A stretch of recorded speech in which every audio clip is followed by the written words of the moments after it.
and welcome to another episode of Finders Keepers, the podcast that helps you find the best keepers for your keeper and dynasty leagues. I'm your host Jordox, and round 21 of the AFL season saw some familiar results that really summed up a lot of the teams for this season. Fremantle were challenged but ultimately cruised to yet another victory. And sides like Port Adelaide, St Kilda, North Melbourne and Gold Coast all put in really good efforts but still fell short by under 20 points. Something that's happened to those clubs a bit this year. And for the Suns, well, it's now 10 games in a row without a win. Who would have thought that 3 months ago? In the fantasy world, it was also a tale of the familiar. John Noble led the way with a 152, which was his sixth score over 120 for the season.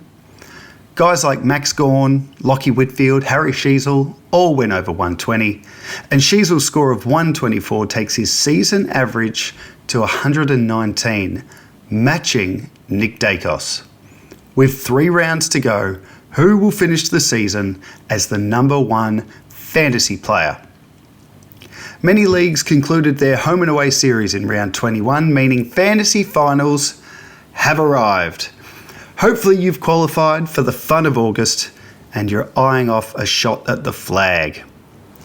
For my leagues, I did end up missing finals in my home league, Finders Keepers, finishing 5th, but at least locking in pick 4 in the 2027 redraft.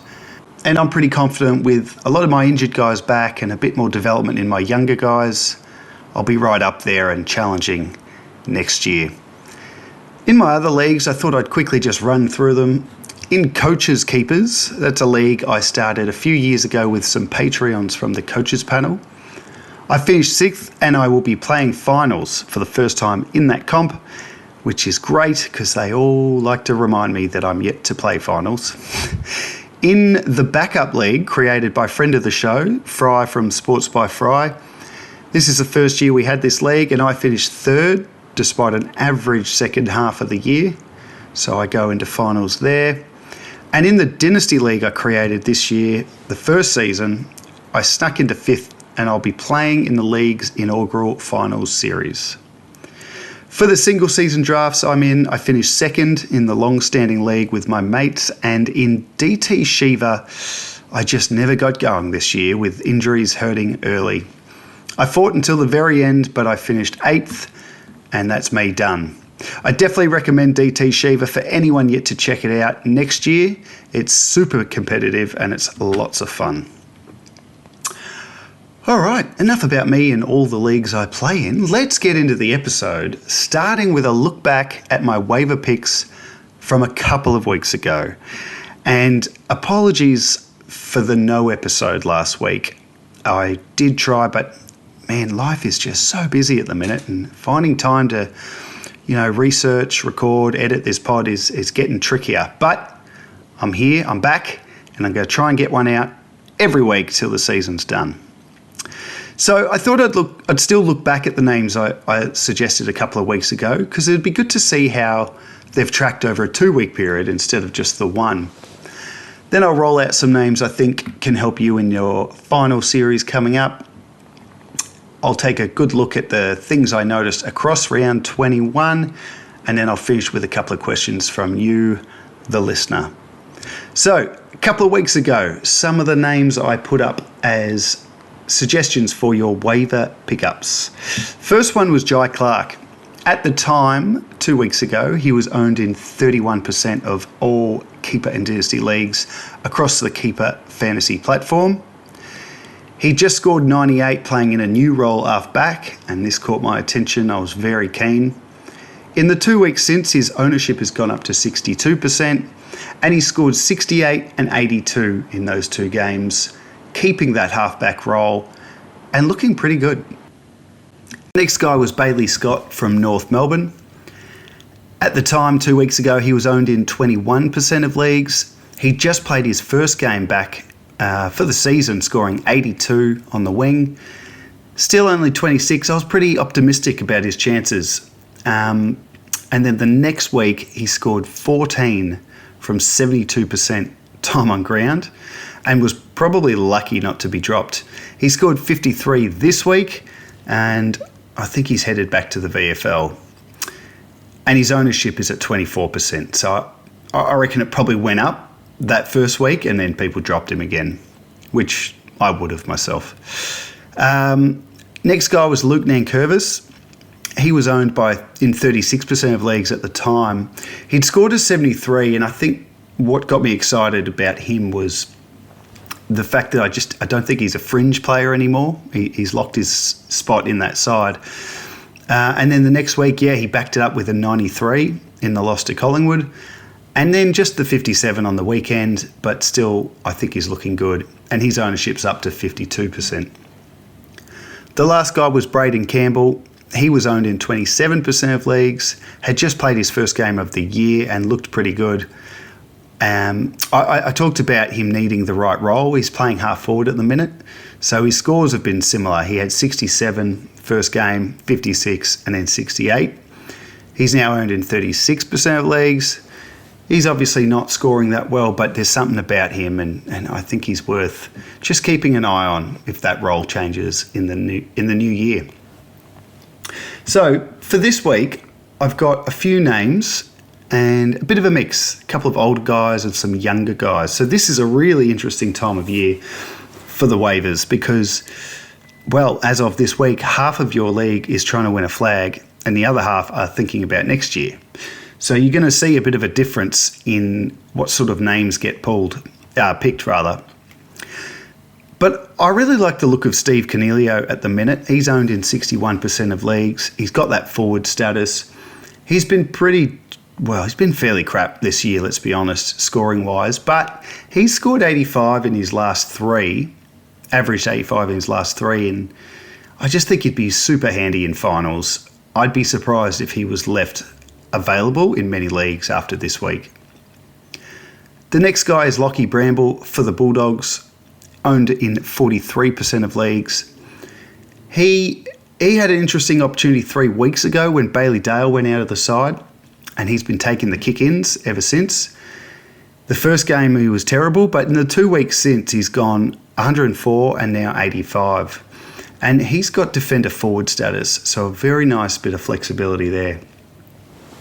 The next guy is Cooper Hines for the Bulldogs. He's owned in 29% of leagues.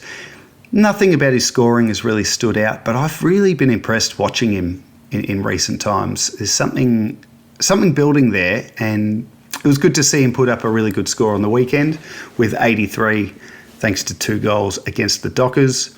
He's only 20 years old, and I'm not sure where he's going to end up position-wise. He looks like someone that's going to play a little bit all over, but yeah, worth picking up and stashing if you can at this point. Billy Dowling will be popular this week for the Crows. He's owned in 26% of leagues. Had a nice ton on the weekend, just his second game of the year. I think he'll go again this week. He'll go okay because playing the Tigers, but I'm just not convinced he stays in the side beyond that. And it's a bit similar with his teammate Oscar Ryan, who debuted. He's owned in 10% of leagues. He'll get some attention as well this week from the waivers because a 75 on debut with defender status. But yeah, similar to Dowling, I don't know how long he stays in the side.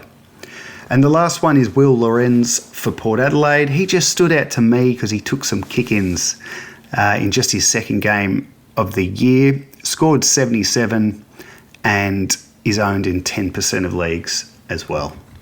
So they're the names I reckon you should have a look at this week. And as I said before, it's a really interesting time of the year for waivers, with half the league now going for the flag and the other half setting their eyes on 2027. And, you know, it depends how your leagues are run, depends when you do your delistings as well. But this is a good time if you're in the bottom half of the 8 and you're not fighting for anything on field to really have a look at your list and shuffle the decks around and see what kids are sitting on the waiver wire or sitting as free agents that you think could do something next year. And you can sort of just grab a whole bunch, see how the summer goes for them, and then just get rid of the ones that don't sort of look like paying off when you delist.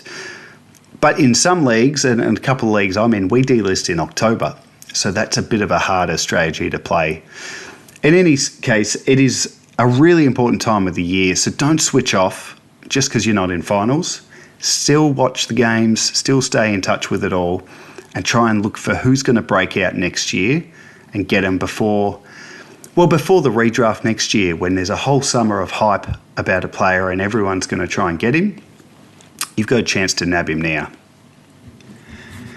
So let's jump into round 21, the things I noticed from a Keeper League perspective, as always. And the round started in fine fashion on Thursday night with Collingwood and Geelong.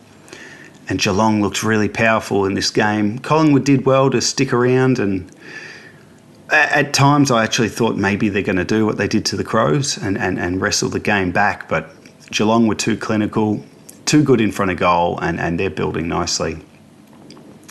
For Collingwood, though, Darcy Cameron scored 120, and, Geelong are an easy beat side when it comes to ruckman, but a 120 was good, but it's 4 tons in a row for Cameron. 3 of them are over 120. So it's been an amazing year, really, for the ruckman, and maybe I'll have a look at it, do a deep dive on it in the off-season, but I reckon there wouldn't be many ruckmen who haven't had long periods scoring well and then periods scoring quite poorly. And Darcy Cameron was struggling, and I thought maybe he just isn't the man anymore. But now he is back to his best, 4 tons in a row. So the peaks and troughs of ruckman have been really interesting to me this year. Anyway, Dan McStay has had a big couple of weeks, and look, he's not overly relevant in the fantasy circles. Deserves a mention, though. He scored a 90 last week with 2 just of the most incredible goals you'll ever see against Adelaide. I don't know if either of them got nominated for Goal of the Week that round, but he kicked 2 absolute pearlers. And then he backed it up this week against the Cats with a bag of 5 and 118 fantasy score. So a couple of massive weeks from him. I don't expect it to last as such, but he's shown something the last couple of weeks I hadn't really seen in McStay before. For Geelong, got to talk about Ollie Dempsey. He's just a joy to watch. And I think he's making a very real claim to be the best winger in the game. And he's only 23. He's averaging 92 for the season now and was huge in this game. 29 touches, 10 tackles, 2 goals and 125. Best on ground for sure. Jai Clark was talked about in the waivers, but he looked good. Played off halfback again, along with Tanner Bruhn. The two of them played the similar role. And Clark is something real hard about this guy, and he was solid again. He laid 6 tackles on his way to 82. Friday night footy was Fremantle and the Western Bulldogs over in Perth. This was an interesting game. I don't think we saw a goal until pretty late in the first quarter, and it wasn't necessarily the weather. It was just a very defensive dour game, and I think the Bulldogs did well to sort of stifle Freo and hang in the game for most of the night, but Freo are just too good, and they kicked away. Top scoring for the Dockers was Carl Warner in a huge performance in what has been a real breakout season for him. It was a career high 126 thanks to 28 touches and 13 marks, and he didn't take any kick-ins to get there. Huge score, big season from Warner. For the Bulldogs, Lockie Bramble, I talked about him earlier as well, but he just seemed a logical candidate for someone to benefit from Bailey Dale's injury. And the first game, he took the kick-ins but nothing else, and scored like 30-something. But then he bounced back with a ton last week and then 85 this round. So, yeah, he can score. Just every now and then he drops those shocking scores in there. Bailey Williams was the other candidate for someone to benefit from Dale's injury, and he's certainly spent more time at halfback since and has averaged 92 in those 3 games without Dale. He scored 85 in this one, and he's a pretty reliable guy. And now that he's back at halfback and not so much on the wing, I think he's going to finish the year pretty strong. On to Saturday footy, and we had a couple of early games on Saturday, starting with St Kilda and Sydney at Marvel.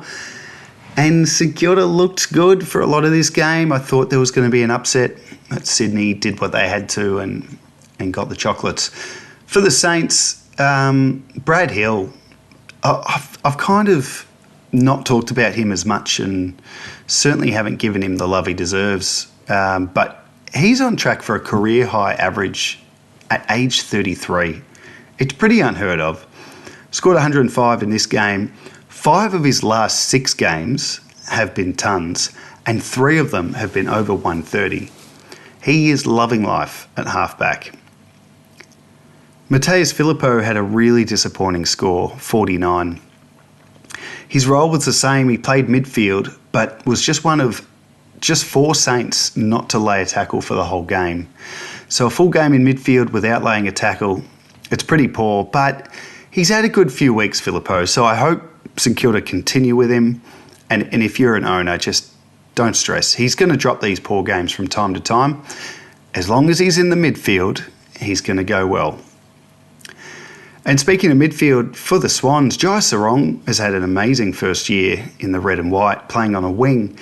But he actually attended CBAs in this game for just the second time this year. And I believe it was because he was trying to run with Wanganeen Millera after James Jordan had first crack. So it was interesting. Sarong only scored 45, obviously not a fantasy role for him in running with someone. He's much better suited to just running up and down the wing and taking plenty of marks.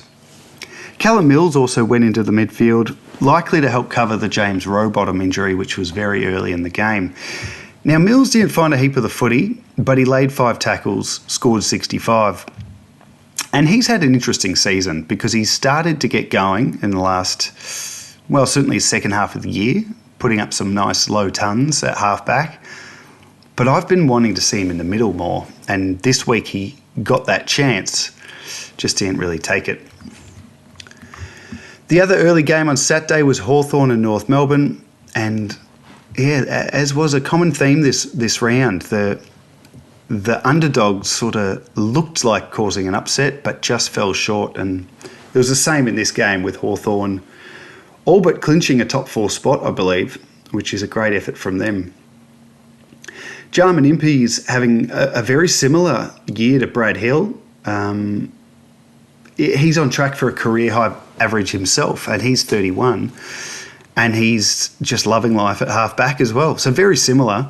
Scored 115 in this game. He's averaging 94, but a whopping 133 in his last 3 games. And in that time, he's averaging 34 disposals, 11 marks, and a goal a game. Pretty nice numbers for a halfback, I would have thought. Nick Watson's having a heck of a year in his 3rd season. He scored 90 in this game, thanks to 5 goals straight, I think. And he's actually kicked multiple goals in every game since round 5. And the beauty of him is he spends little stints of time up the ground in the middle.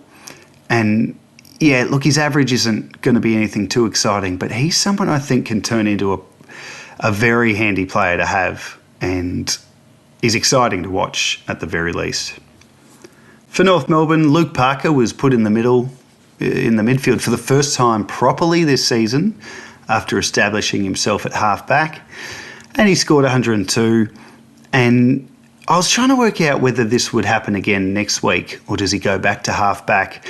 I think McKercher spent a bit of time at halfback, so, you know, I've been just singing out for McKercher to just stay at halfback. So hopefully that does mean Parker can stay in the middle, and he's a pretty good scorer wherever he plays, even at his age. Harry Sheasel, he got a mention at the top of the episode because he now sits equal with Dacos for the highest averaging player of the comp with 119.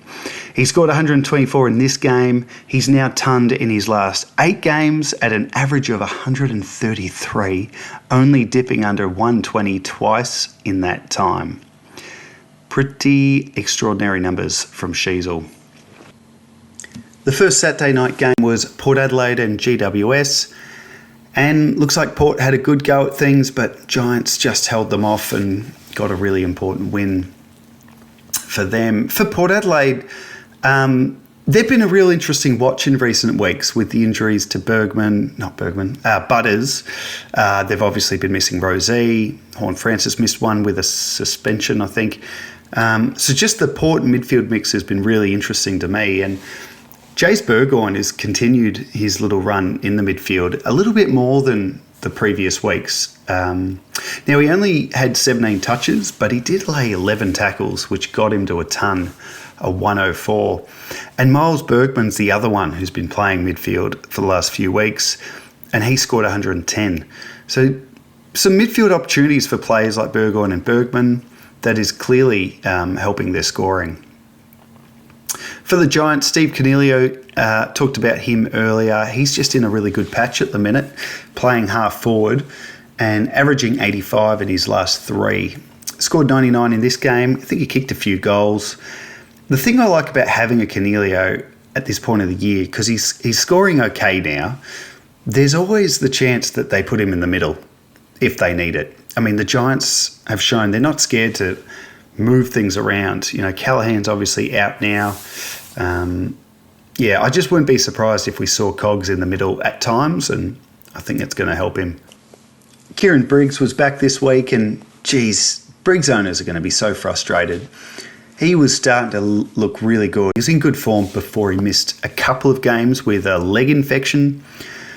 And now Madden's back. They're sharing again.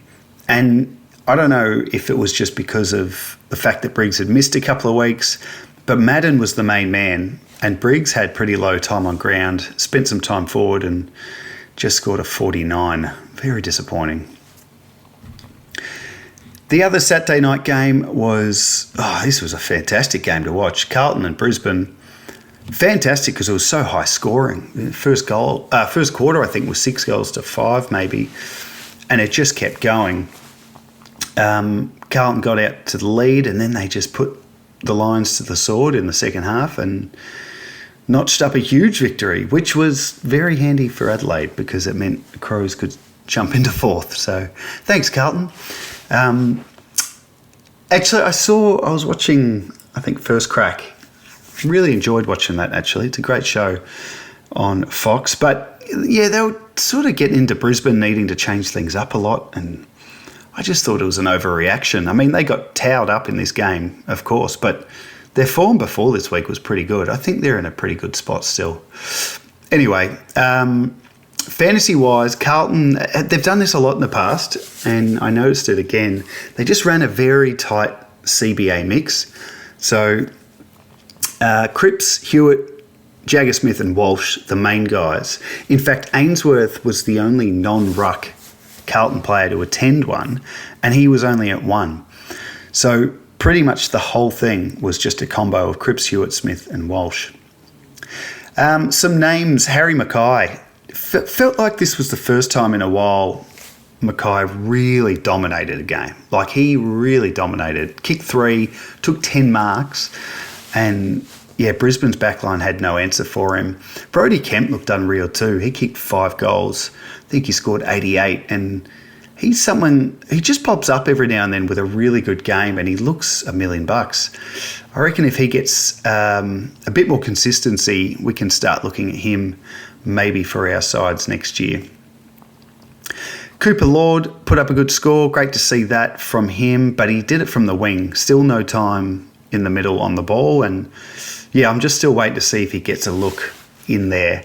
Obviously, no need to change things. They did a great job against Brisbane's midfield, but I think Cooper Lord could play inside, and yeah, I hope it happens. Scored his 98, and yeah, like I said, good to see a nice score from him. For Brisbane, Will Ashcroft was quieter at times this week, but still found his way to a 7th consecutive ton with 106. And he may not have got to the ton if it wasn't for a 58-point second quarter, which certainly helped his scoring. On to Sunday, the first game was Richmond and West Coast at the G. And it was great to see the Tigers notch up just their 3rd win of the year. But West Coast would be disappointed. They say bad kicking's bad footy, and Eagles kicked 9 goals, 19 for the day, which allowed Richmond to pull off the win. Tim Taranto. Now, I've been pretty critical of him the last couple of seasons. And the criticisms really just stemmed from, being on probably pretty good money on a big contract and playing with a bunch of kids. He really needed to dominate, really, and be the best player. But he's sort of had his struggles. But I've got to give him credit because he's stood up. He's really stood up lately. Since the mid-season bye, he's actually averaging 105 in the 8 games since, and he's starting to help those younger Tigers develop around him. And it's probably more of a fitness thing with Taranto. I think he's had his injury problems, so perhaps we're starting to see him playing a bit more free. He's too young to be a player whose best is already behind him. Now, Sam Lawler, there's always such a buzz of excitement when he has a big game, and this is no exception. I think he kicked 3 goals, including the sealer, and I just watched a few highlights, and the visual resemblance to Dustin Martin is just uncanny. All it's missing is the tattoos, but this guy looks so much like Dusty. It must be so exciting for Richmond fans. He scored 84. I think his fantasy scoring days are miles away still, but an 84 is a great score. And, the thing with him, a lot of those other young Tigers is just, getting their bodies right and getting that continuity. And I think once this guy's had a couple of years at the level and that continuity, as I said, he's going to really start to take games by the scruff of the neck. For West Coast, Harley Reid, he had a ton, his second ton of the year, and I think it's been a reasonable third season for the young gun. He's lifted his average up to 78.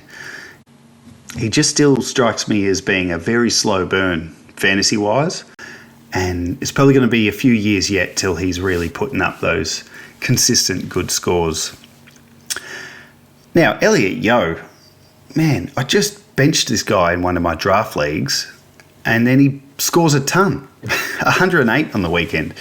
His scoring had been barely fieldable, even for a forward, in the last 5-6 weeks. But this was much more like what we're used to from him. 22 touches and 10 tackles, a great return. So, I think I'll have him back on the field this week, and he'll probably score a 40 again. Jack Graham returned to the side with a nice score of 91 thanks to 11 tackles, a little bit of midfield time for him, pretty much standard stuff with him.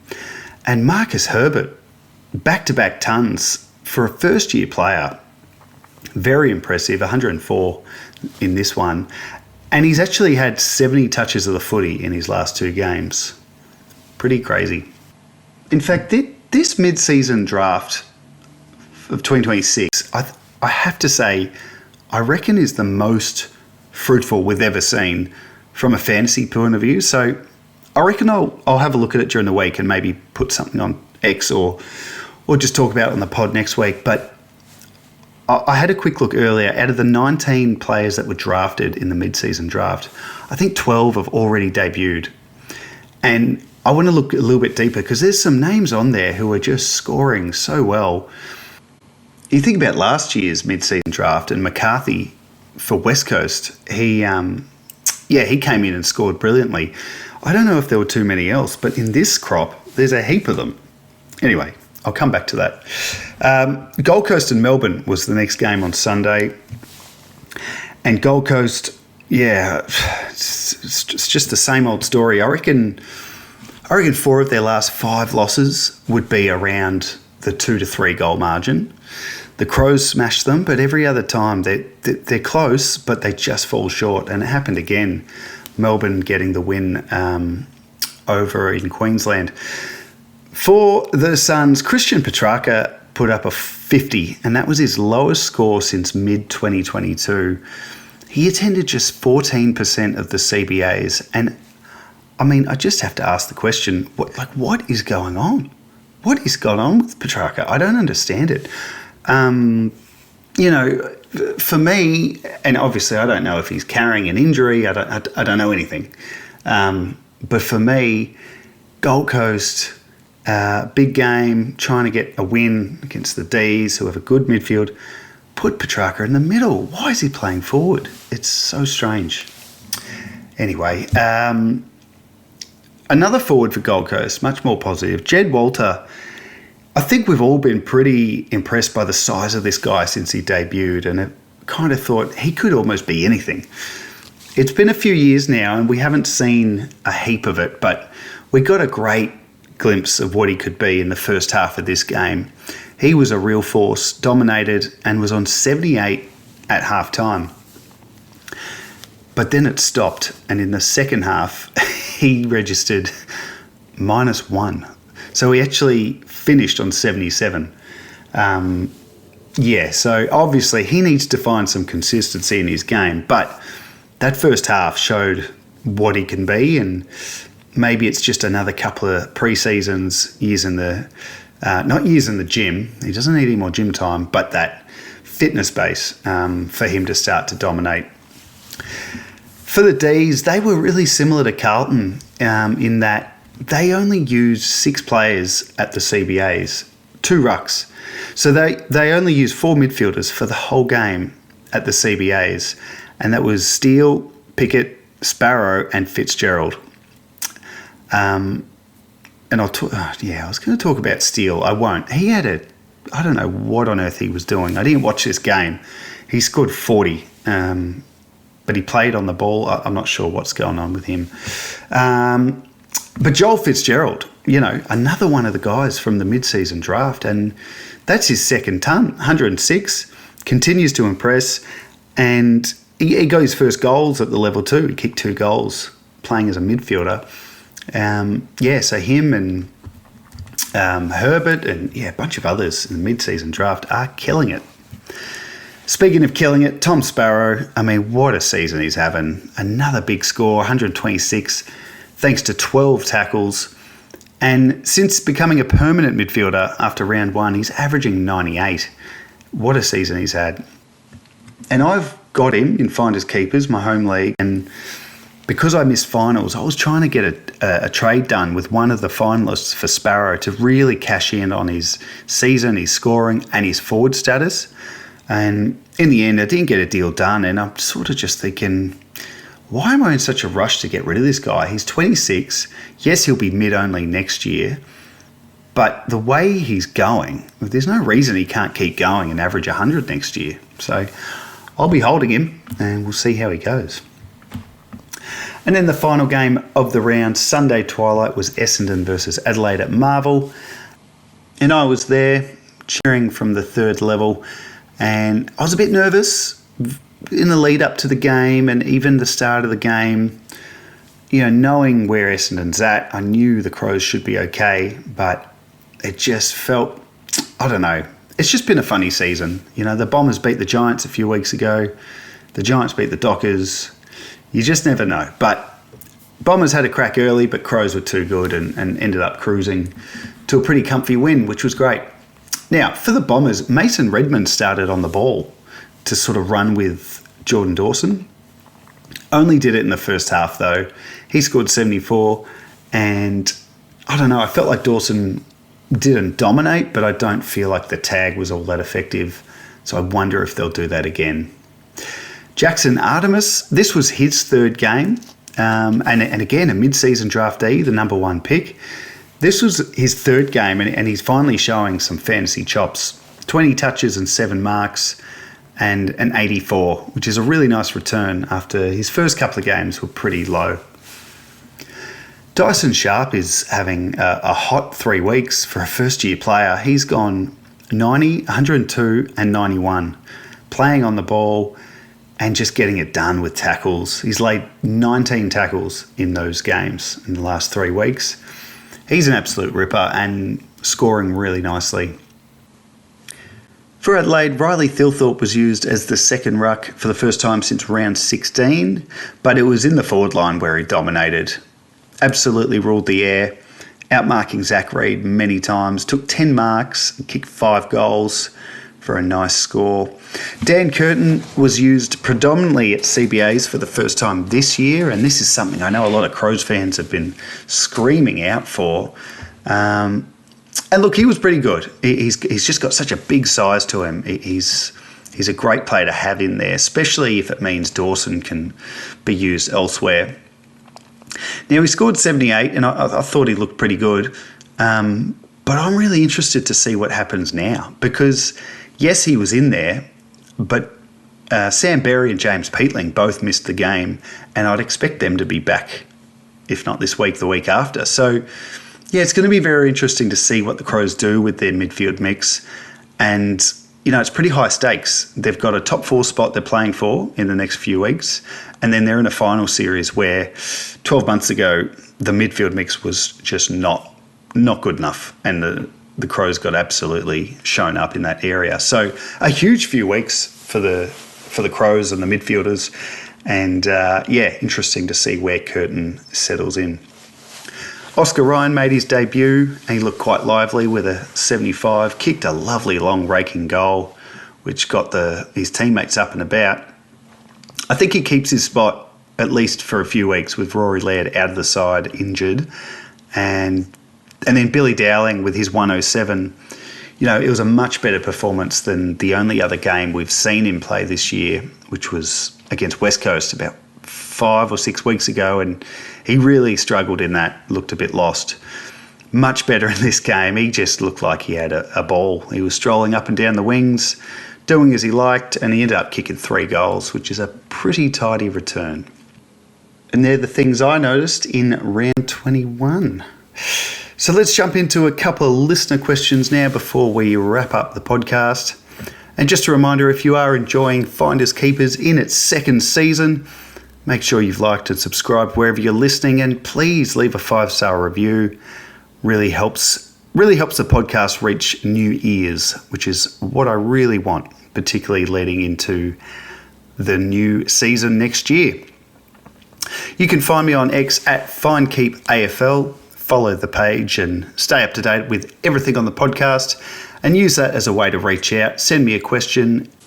Any questions you might have on keeper leagues, single season draft leagues, anything fantasy, anything footy.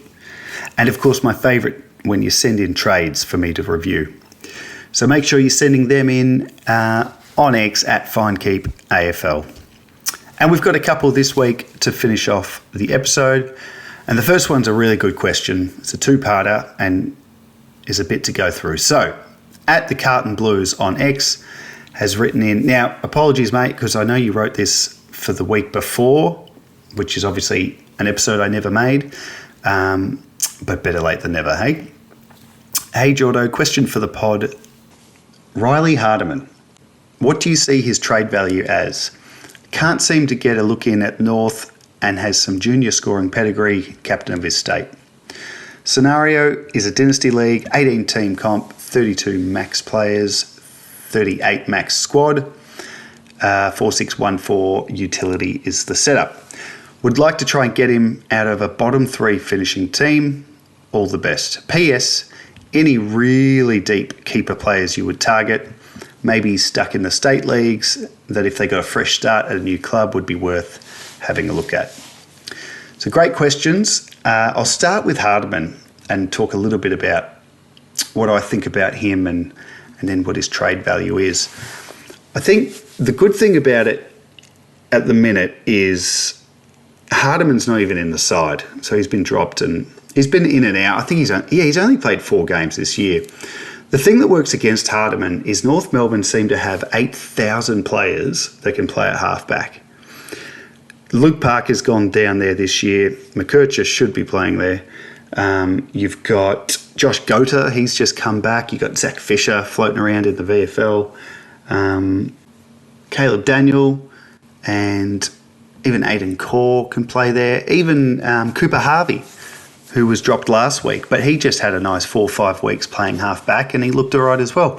So there's so many guys they've got back there, and I think that's what's hurting Hardiman at the minute. He's, what's he in his 3rd year? He's out of contract this year and he's from WA, so I wonder if he doesn't try and find a way back to maybe the Eagles or the Dockers. And he's owned in 31% of keeper and dynasty leagues. So because he's out of the side, he's not going to be worth very much in most leagues. It'd just be a couple of pretty, average picks to probably just get that done. But the fact that you're in an 18-team comp with 38 squad size, I mean, that's a huge, huge league. So, yeah, you're probably going to have to come up with a pick or something to satisfy this guy. But I think it's worth doing. I think there's definitely a fantasy player there. And whether it's at North Melbourne, once all the other guys go away, like, Zach Fisher, Luke Parker, Luke McDonald, did I mention him? These older guys clear out. I think McKercher goes into the midfield in time. So there's a spot there for him. Or he goes back to WA or finds a new club. So I think he's going to be good. It's just, does the person who's currently owning him in your league think that, or is he, not that aware? So it's probably worth starting the conversation before throwing in a first up offer, just to feel it out, see what the other dude's thinking about Hardiman, without showing you're too interested, because that will obviously drive the price right up. I'm not sure what you'd offer though. I don't know what players you've got. I think if you've got a player who's, in the same sort of category as Hardiman, but he's actually playing and maybe scored all right recently, if you've got someone like that and you don't really think he's going anywhere, you could cash in on something like that. Otherwise, it's probably just going to be a combination of picks. But I think he's definitely worth going for. And yeah, if I was in a league that deep, I'd be stoked to have Hardiman, because I think he will be good in the future. Good question. Good luck, mate. Let me know how you go. If you do get a deal done for him, I'd love to know what got it done in the end. Now, your other question was really good in that the timing of it. So the question was, any really deep keeper players to target? Looking for players that might be stuck in the resis, can't get a crack at this club, and maybe moves in the off-season and a fresh start would help them. And it's a great question. It's a great time for that question, because when I was talking about the waivers earlier in the podcast, this is the point of the year where half the league are chasing players for now to win the flag, and the other half, they're looking to the future. And you can start to stockpile some names that you think might pop or might get some hype over the summer, and then just delist the ones you don't want in the new year. So identifying these guys now is really important, before the trade period, before they move clubs. So look, I've got 7 names, and I'm not going to go into detail on the ownership numbers or their stats or anything, but just 7 names that when I looked at the very lowly owned guys, these 7 sort of stood out as the guys I'd like, either because I think they've got the right role and it'll develop into scoring in the future, or, as you'd suggested, they're not getting a game where they are, but I can see them thriving elsewhere. So, Tom Gross for West Coast is someone who I think he showed little bits last year when he played.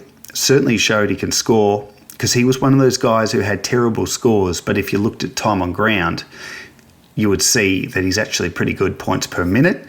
Obviously was the sub. Hasn't seen a lot of it this year, but whether it's with West Coast or elsewhere, he is a player I think could be pretty good. And obviously that forward status is handy for the time being. So that's Tom Gross. Next one, Mitch Nevitt at Geelong. Every time I've seen him play, I've been kind of pretty impressed. He's kind of tall, but he can play midfield. I could see him really being a really good player at the right club. And I say the right club just because Geelong, they're pretty well stocked, and they're contending nearly every year. I'd love to see Nevitt traded to a lower club and given a real go, because I think he could be a really good scorer. Alex Davies for Gold Coast, I think it's just about the end, not the end, but the time for him to break out at Gold Coast. It's just looking harder and harder to see it.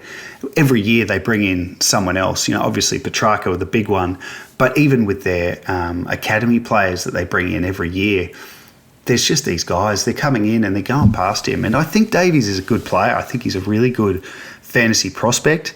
He just needs to be given a real prolonged go on the ball.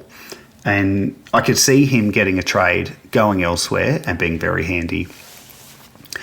Josh Lai for Port Adelaide. Now, I don't think he needs to leave. I think Port have found one here. I only mention him because his scoring hasn't been anything too exciting, but I've watched his role and I think I see him turning into a high-scoring interceptor in the fantasy world. He played a game on Josh Rochelle at the Showdown about 6 weeks ago. Really stood out. I think it was a career game. And from then on, his contested and intercepted marking is really starting to improve. And I think he's someone worth having a go at. Job Shanahan for West Coast. I'm a big fan of this guy. Don't look at the scores because sometimes he just scores 30. This is someone who is going to have the ability to change games in the future with his contested marking. And they've even started putting him behind the ball at times when trying to slow down the game. I think he's got a huge future, Shanahan. For Sydney, Caden Cleary. I think he's shown enough to suggest he could be a fantasy guy if he was at a different club. And I think that's probably the path he'll have to take, just with the plethora of guns ahead of him at Sydney. So he's someone I'd target now. And then if he does get a trade and becomes really popular in the new year, you've already got him. And then the last one is Cooper Simpson from Freo. I don't think we've seen him at all. Very little this year. And I don't even know if it's been injuries or he just can't get in the side, which is probably what I'd lean towards with Freo being such a good team in 26. But he was given a few games off half-back at times last year, and I liked what I saw. And, yeah, he's someone that if he ends up somewhere else, I reckon there's a role for him at half-back and he could be a good scorer for you as well. So there's 7 names that I think are worth just having a look at and maybe picking up before this year is done. See if they can't surprise you in the new year. I hope that helps, Carlton Blues, and I hope you get your hands on Hardiman. Let us know. And then the last question, or comment anyway, I've got is from @wingers_I, and it's Stephen Parker on X, and he said, this is a funny one. He said, "Hey Jordox, just wondering if you've seen a Keeper League trophy as good as this." And he did tweet me a photo of it. Looks very nice. We're in our inaugural season starting this year. I've not been too bad considering I didn't know we could get players off the waivers. Interesting. That's probably good advice for anyone starting a new league. Be very aware of the rules of that league. The league is called Ball Boys Unofficial Mates Hanging Out League Extreme, and the acronym of that is Bumhole. He goes on to say, "We were going to get a championship ring called Champions of Competitors King Ring, but decided against it." Yeah, I don't think getting a ring for a league called Bumhole probably works. And he mentioned Mitch Casey's in the league. So Mitch from the Ball Boys AFL Fantasy Podcast, absolute ripper of a bloke. And he sucked in the first half of the year, was winless, but in true Mitch form has come home with a wet sail. Yeah, I can attest to that. I play against Mitch in the Content Creators Cup in the AFL Fantasy Classic game. And Mitch finished 6th, but unfortunately got bundled out in the first week of finals. And I would say I'm definitely the strongest team in that league, in that I'm at the very bottom of the ladder holding everyone else up. So that's the year I had in Classic. Anyway, Stephen, thank you, mate. A very odd thing to send in just with the name, but hey, I love it. It's, I do love it in that, I think about my leagues and we've got, in Classic we had a plaque that we get filled out every year. In our Keeper we do championship rings every year get made, and I just think it's a brilliant part of it, and it's something I love about playing with your mates And we play the whole season. We give so much time and energy into these games, and at the end of it, to win and then actually have something physical to hang in your room or keep or whatever, I just think it's a great touch, and I definitely recommend it to anyone who's in a league, starting league, or has been in one for years. Get a bit of a trophy or something for the end of the year. It makes it all the more satisfying when you get your hands on it. And that brings us to the end of the episode. And hopefully for those playing in the upcoming fantasy finals, I've been able to give you a player or two to think about that can help make the difference. If that's not you and your season is over, don't tap out yet. As I said, keep watching the games and keep looking for who's going to pop next year. You can grab these guys now while the finalists duke it out and pick up older players for a short stint in their sides while you're grabbing the next big thing for your sides. But if that is you and you are in the finals, good luck. May luck be on your side and you get through to the next round. So good luck to all for round 22. Enjoy the footy and join me again next week to make sense of everything that transpires. In the meantime, I'm Jordox. This has been Finders Keepers, and until next time, keep on keeping on.